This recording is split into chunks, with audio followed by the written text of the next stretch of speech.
Nedi der det en mutter. Det kan være at den mutter løs. Ikke den festet ordentlig.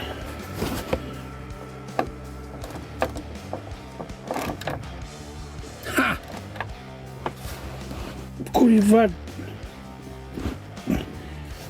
Skal jeg prøve å jigle på bilen? Skal jeg ha litt stilt? Nei.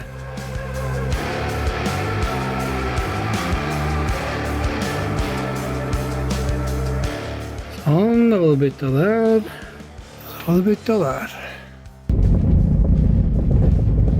Han fremdeles hører litt banking.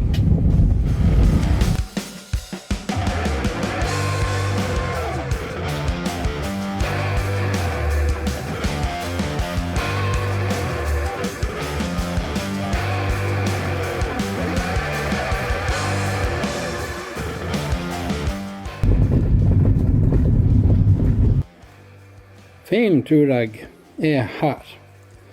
Det som har skjedd, at denne delen her, den skal være festet i den delen inni her. De har separert seg. Det veldig rustet inni her, så det nok høy sannsynlighet for at det rustet ifra hverandre.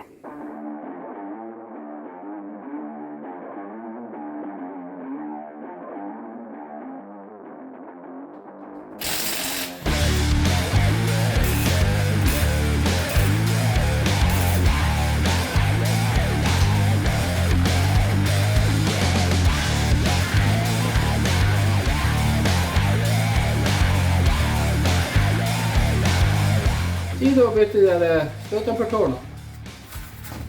Ja. Vi begynner med å ta av hjulet, som vi sa. Så jeg tar ut matta og alt det her bak i bagasjerommet. Bak her det 2 14 mm muttere. De må av.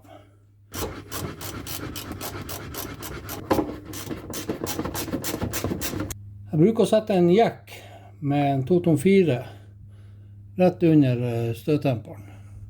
Slik at jeg holder litt press på den når jeg skal ha ut bolten.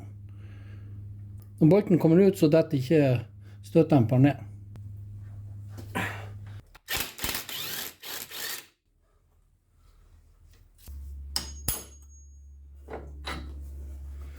Så holder jeg bare støttemperen, slipper å trykke på jakken, og den kommer ned.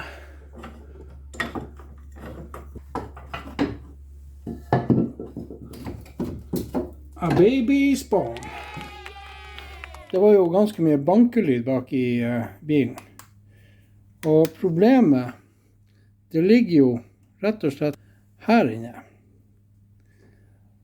Det separert, så det en separasjon imellom, altså i den fjærskåla her, rett og slett. Ser den der.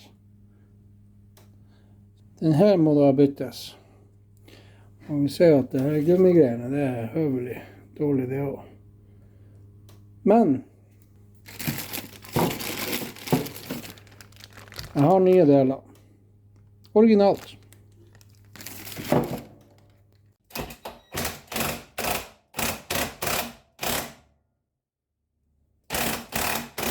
Ta litt og litt i gangen. Ikke ha det travelt med det her, for det her skumle greier. Mens vi ennå har litt spent på det, så løser jeg her. Det 17 mm. Bare litt grann, så at vi får den løs. Ikke ta den helt av med en gang.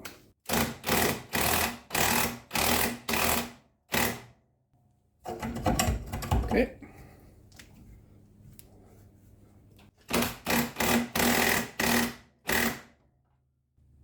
Der den løs.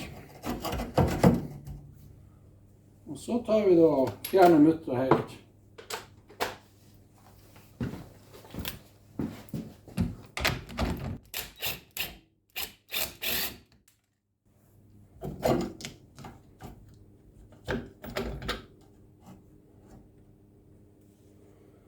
Vi kan se her at det ser ikke noe særlig bra ut. Det går, det går i oppløsning.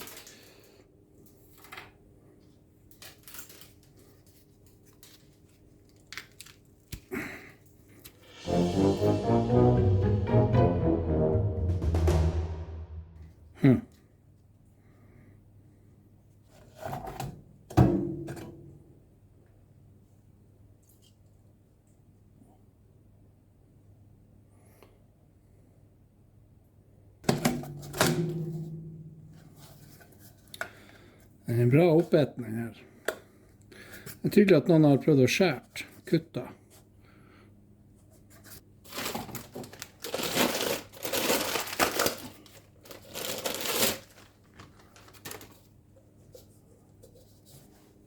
Det kan jo være en god idé å tørke bort litt grus og sånt. Man kan ikke være særlig gammel, de her støttemplene her.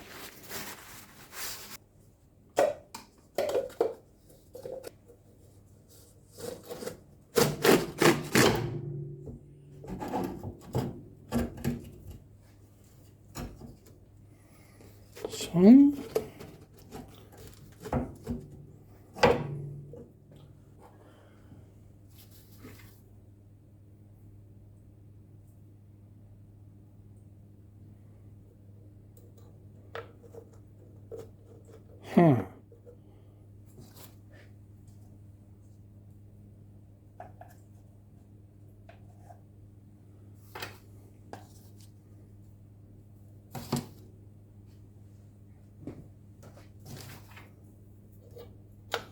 Det var en skive der, men jeg vet ikke helt om den skal være der.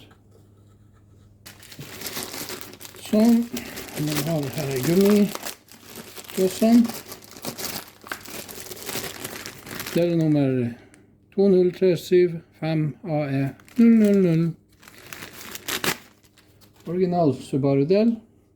Og så må vi ha den her. 20370AG000.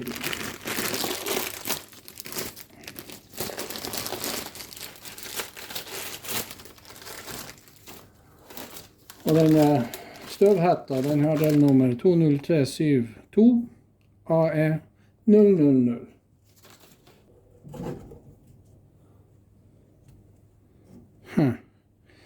Jeg synes den virker så stor, denne fjæra. Vet dere hva jeg tror forrige eier, eller forrige person som har byttet den her, har gjort? De har satt fjæra feil vei. For her har vi en likens fjær. Den fjæra står samme vei nå som den der. Her også. Veldig sånn stort. Passer liksom ikke. Jeg vet ikke om dere ser.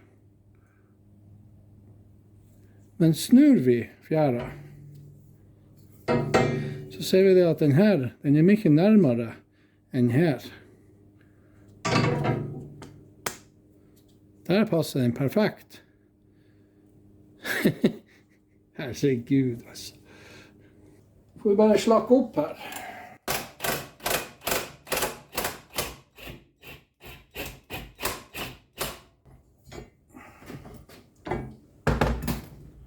Ja. Jeg har satt en feil vei. Jeg skal være den veien. Ja. Ja, men det er lett å gjøre feil. Det går fort å gjøre feil, det er ingen tvil om. Man har jo selv vært borti det at man har gjort feil, så det går så godt an. Jeg strammer den her.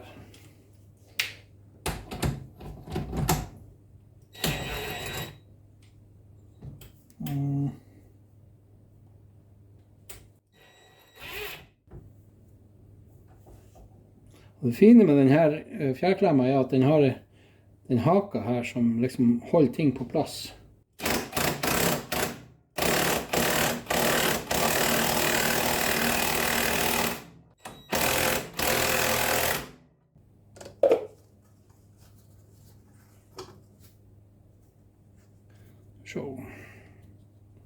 Sånn blir det vel. Og sånn.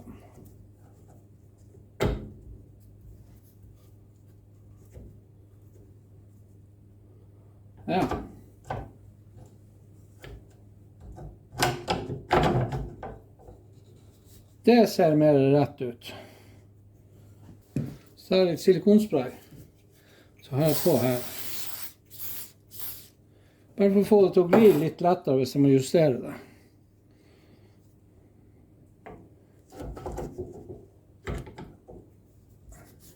Så nå glir det jo bare som en drøm.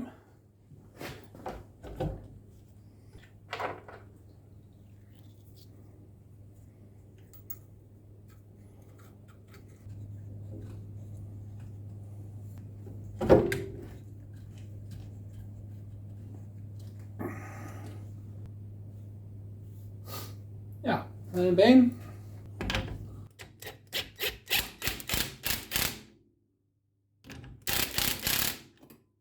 Sånn. Nå når vi har strammet den, så er det mye lettere hvis jeg må justere på den her. Den her sklir mye lettere nå. Nå ser vi bare at alt er på plass her. Den er fin og grei, altså her. Støvhetta er på plass. Her er det greit. Ok.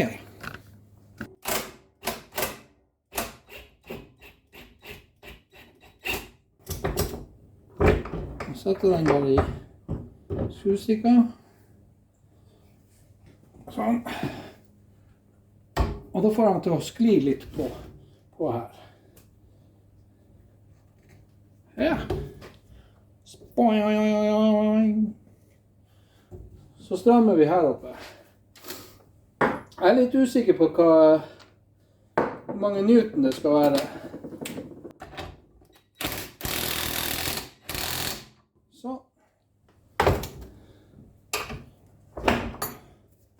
Da var den ferdig. Kjempemessig, da har vi fått byttet den. Vi har fått byttet den her støvhetta også, for den var jo passelig oppetten. Og vi har også funnet ut at det var en feilmontering fra siste kar som gjorde det her. Vi har alle hatt vår første rodeo, for å si det sånn. Vi har alle hatt vår første gang vi prøver å reparere noe, og det er ikke alltid at det er like stor suksess. Jeg har hatt mange blemmer hvor jeg har måttet gjøre ting om igjen. Men jeg tenker det at når man demonterer noe, så kan det være greit å ta bilder. I dette tilfellet så ville det ha vært villedende, hvis man ikke visste litt fra før av. Så gjør litt research, ha gjerne servicemanual. Jeg har ikke giddet å skrive den ut. Jeg har gjort litt research på YouTube, og der viser de jo egentlig ganske greit hvordan man skal gjøre det, og hvordan man ikke skal gjøre det. Kudos til folk som tør å ta i på dette type arbeid, for det er ikke for alle. Og det er ikke alle som får det til, det er ikke alle som tør, og det er ikke alle som burde gjøre det. For det er skumle greier. Jeg har jo fått lånt den her. Og den her er gull verdt. Den er verdt sin vekt i gull. Altså, den gjør ting så mye mer sikkert. Du har de her, så fjæra ligger liksom nedi her. Og det er en stor trygghet. For fjæra får ingen plass. Sånn som en vanlig konvensjonelle fjærklemmer. De er skumle, rett og slett. Så den her, den er gull verdt. Det er bare å klampe den fast. Og så er det bare å legge fjæra nedi, få det sammen. Dette er et Biltema-produkt. Det er dessverre ikke lenger i salg. Men de har fått en erstatter. Men erstatteren kan ikke feste slik. Så det er litt minus med den. Den er gull verdt. Vi monterer. Setter den bare opp der først. Så holder jeg den her nede. Så bruker jeg denne totomfilen her. Da holder jeg den på plass, mens jeg jekker den opp.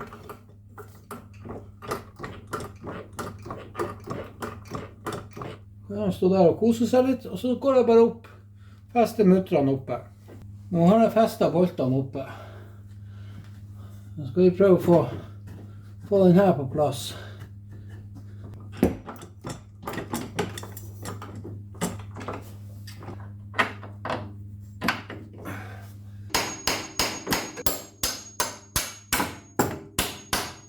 I win. På med muttra. Klikk. Det var det. Det var jo greit å få det unnagjort. Nei. Kutt. Ikke noe jubling nå. Det noen dager senere. Jeg har fått testet bilen. Samme bankelyden. Og jeg kan ikke forstå hva det er. Jeg har vært hos verksted. De har foretatt justeringskontroll. Alt greit. Det var helt ut av laget, men klart når man har byttet travers, så blir alt ut av laget. Men han sa det hadde fått det ganske så nært i forhold til det å ha byttet en travers, og bare på øyemål, du vet. Men jeg tror jeg har funnet ut hva det er for noe. Da jeg demonterte venstre siden, altså støtdemper og fjær og alt det der, og det gjorde jeg før jeg demonterte på høyre siden, da la ikke jeg merke til det at det manglet en skive oppå støtdemperen, mellom altså gummien og selve støtdemperen. Jeg tror det er den som lager lyden, altså mangelen på den som lager lyden. For på høyre siden, der var det en skive der, og det så dere jo da jeg demonterte. Og jeg stusset litt på at der var det en skive. Mens på denne siden, ingen skive. Så, jeg tror jeg tar dere litt nærmere så dere hører.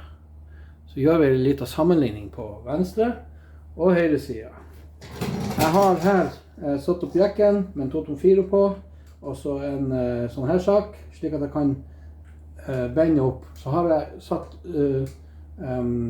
trykk på akslingen, slik at det skal være sånn høvelig komprimert nå.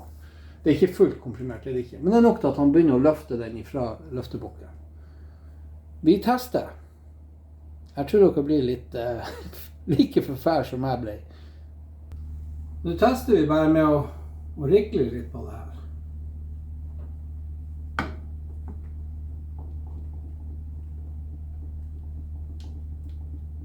Jeg vet ikke om dere klarer å høre det. Men det er en sånn kaklelyd som jeg har hørt hele tiden.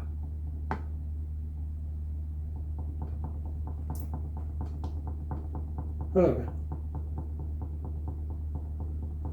Så tester vi på andre siden. Dette er høyre siden. Og på denne siden så er det en skive på plass. Det var den jo ikke på venstre siden. Vi tester.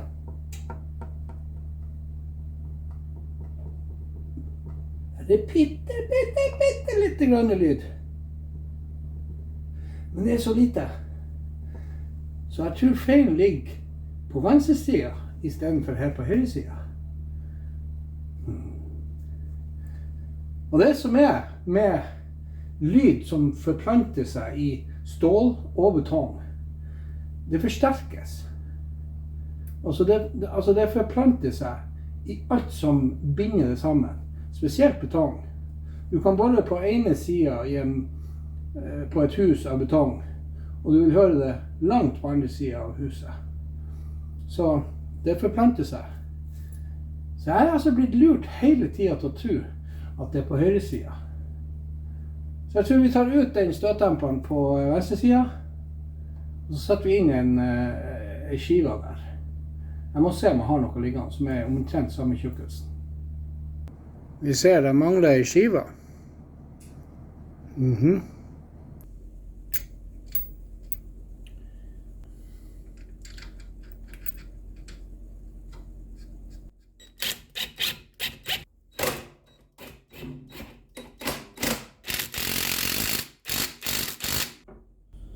Da har vi skiva der.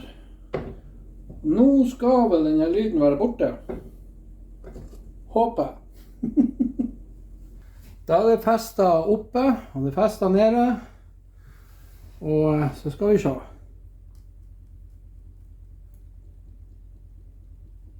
Ja, det er litt sånn bankelyd, men det er omtrent sånn som det var på andre siden. Jeg skal tro om vi har fått det til nå. Jeg tror vi må ta en testrunde og prøve det her.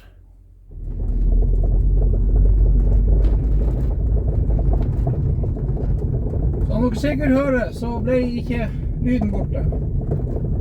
Jeg forstår ikke hva det for noe. Det må jo være en slakke her en plass. Enten nede eller oppe på støtdemperen. Skal jeg prøve å lytte på den bolten der. Da bruker jeg bare det her forlengeren her. Så setter jeg øret til.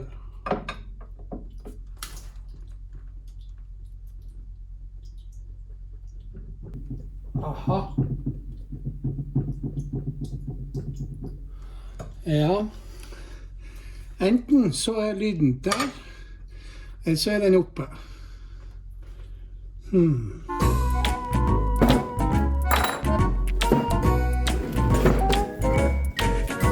Jeg begynner å bli lei av den bilen, faktisk.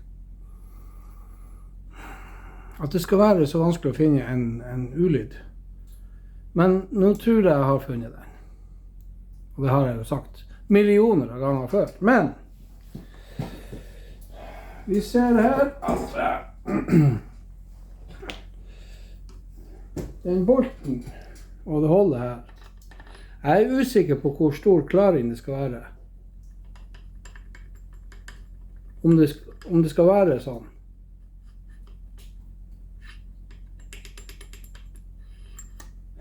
Så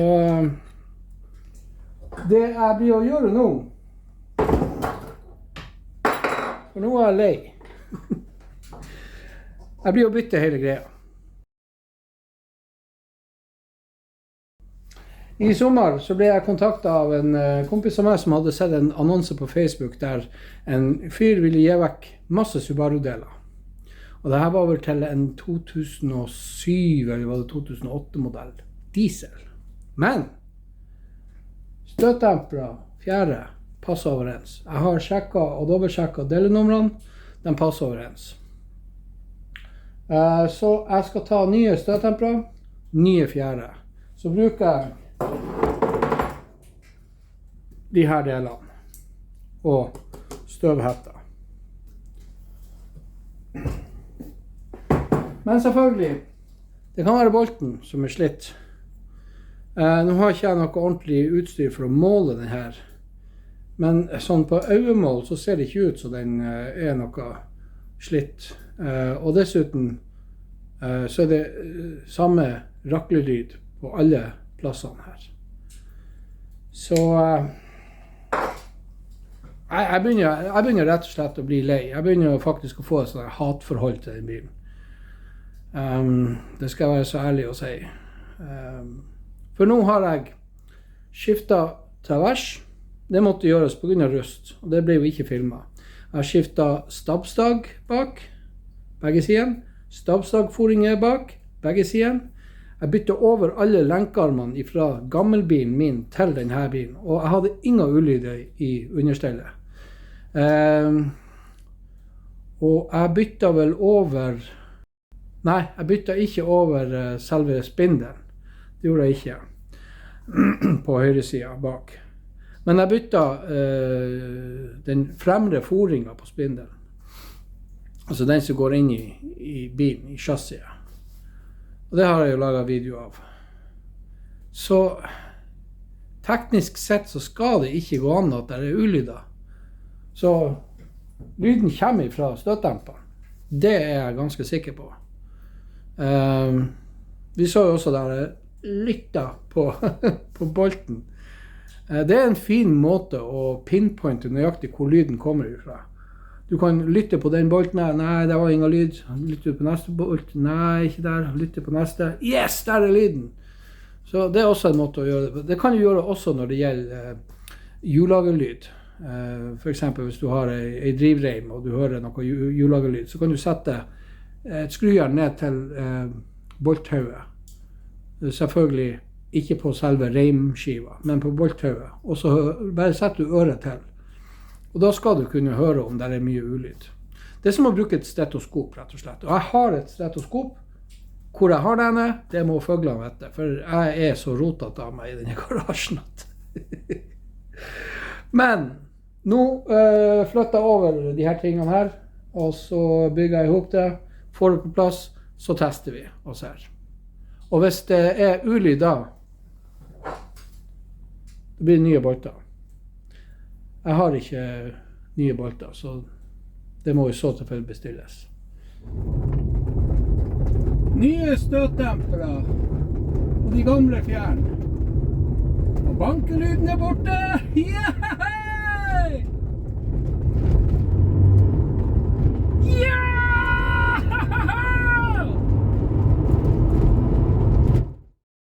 Yes! Seier! Endelig!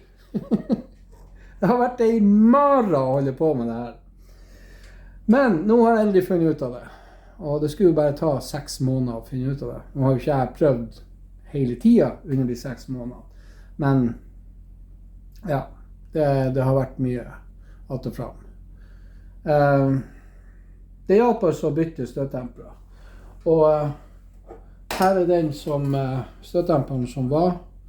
Det er JP Group 614024. Det som er at støtdemperen, han er jo tight og fin. De her er datert september 2020. Men det er ikke dermed sagt at de er i orden. Og det har vi jo funnet ut nå. Jeg vet ikke hva som er feil med dem. Kan det være kanskje at det er litt for romslig her? På de nye så var det litt romslig der også, men ikke fullt så mye.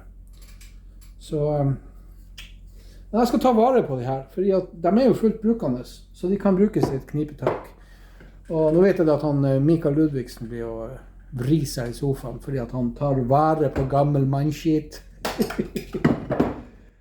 It's time for the smug face. Men sånn er det bare. Man får alltid bruk for det. Jeg håper dere får bruk for det jeg har lært på dette prosjektet. Og en annen ting jeg håper er at dere tar dere en tur ned i kommentarfeltet og skriver en kommentar. Trykk gjerne liker og ring ned en bjelle, så får du et varsel når jeg legger opp en ny video. Takk for at du så på.